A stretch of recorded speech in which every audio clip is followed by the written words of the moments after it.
Good day, viewers. My name is Oluwasho. I'll be hosting you on a new video series called the Humanitarian Watch. Each week, the Humanitarian Watch will investigate the needs of displaced persons in northeast Nigeria, whether or not these needs are being met by the government and humanitarian organizations.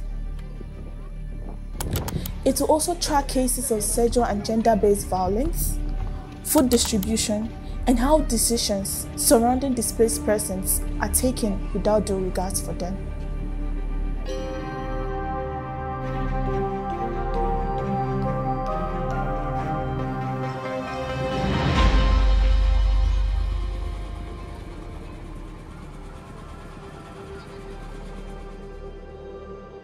This maiden edition focuses on the millions of people displaced in northeast Nigeria. It discusses the difficulties they face with feeding. 13 years after Nigeria's fight against the insurgency started, over 3.2 million people have been displaced. This includes those now living in different parts of Northeast and those who fled to countries like Cameroon, Chad, and Niger. Viewers, as we speak, nearly 10 million inhabitants of Northeast are in dire need of humanitarian assistance. 6.5 million are estimated to be residents of three most troubled states of Adamawa, Borno, and Yobe. Now, since 2015, various camps have been established by the government for accommodating displaced persons. Interestingly, but sadly, the IDPs have met some of their worst experiences in these same camps. Understandably, they are heavily reliant on the government for feeding and other basic necessities because of their circumstances. Yet, over the years, they have suffered an irregular food supply.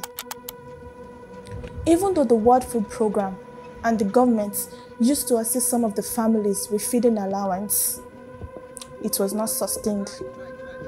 The food was barely enough to feed all the displaced persons, and oftentimes, few IDPs were selected as beneficiaries. Other times, IDPs wrestled for food provided by humanitarian organizations. All these have not been without a price.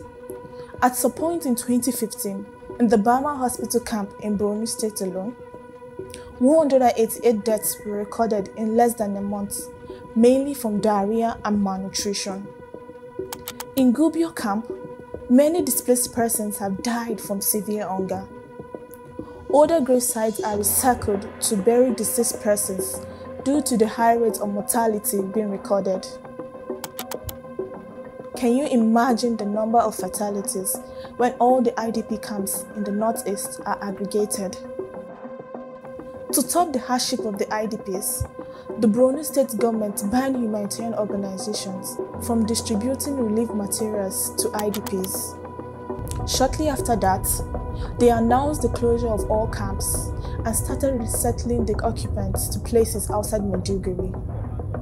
Now that the IDPs are resorting to different desperate measures, like selling their resettled houses to avoid starvation, would the government reconsider some of the pronouncements regarding them?